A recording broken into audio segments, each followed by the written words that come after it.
ही तहकूब महासभा चालू झाल्यानंतर अनेक असे विषय होते जे शासन निर्णय आणि धोरणात्मक होते. त्याच्यातील जेव्हा 2 विषय झाल्यानंतर जेव्हा वृक्ष प्राधिकरणचा विषय आला, मॅकलिफ्टिन खरेदी आणि भाड्याने घेण्याबाबत, तर गोषवारा वेगळा होता आणि ठराव वेगळा केलेला. त्या संदर्भात आमची जी शंका होती ती बोलण्यासाठी मी हँड रेज करूनच उभी राहिली, परंतु महापौरांनी मला बोलण्याची संधी दिली नाही. 2दा असं झालं, माझ्या नंतरच्या लोकांना बोलण्याची संधी दिली परंतु मला दिली नाही.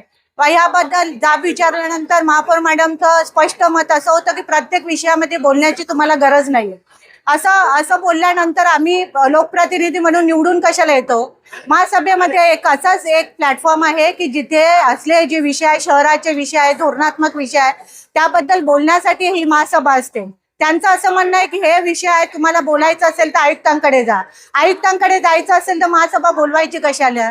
धोरणात्मक निर्णय हे आपल्या महासभेत घेतले जातात. असे अनेक विषय, गोषवारा एका ठिकाणी, ठराव एका ठिकाणी, आणि यांचं चाललं वेगळंच असं चाललेलं असतं. म्हणजे यांची सत्ताधाऱ्यांची मुजोरी काही केल्या संपत नाही आणि फक्त आमच्यावर राग किंवा कदाचित हव्यासापोटी किंवा सत्तेच्या लालसेपोटी हे विषय चाललेले आहेत आणि वारंवार आमचा आवाज दाबण्याचा प्रयत्न करत आहात.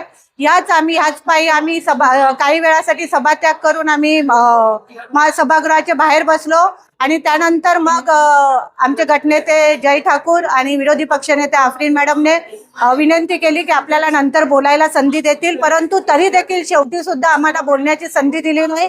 म्हणून या महापौरांचा मी पूर्णपणे निषेध करते. जेव्हा सभात्याग केला तेव्हा त्यांना मी पूर्वसूचना दिली नव्हती, कारण मी डायरेक्ट आले, कारण मला विषयामध्ये बोलले गेले नाही. परंतु जेव्हा जय ठाकूर यांना सांगितलं गेलं की असा विषय आहे आणि आम्ही सभात्याग केलेला आहे, म्हणून त्यांनी आमच्यापर्यंत पोहोचले की आम्ही महापौरांपर्यंत हा विषय घेतो की त्यांना बोलण्याची संधी द्या, विषयावर चर्चा करण्याची संधी द्या.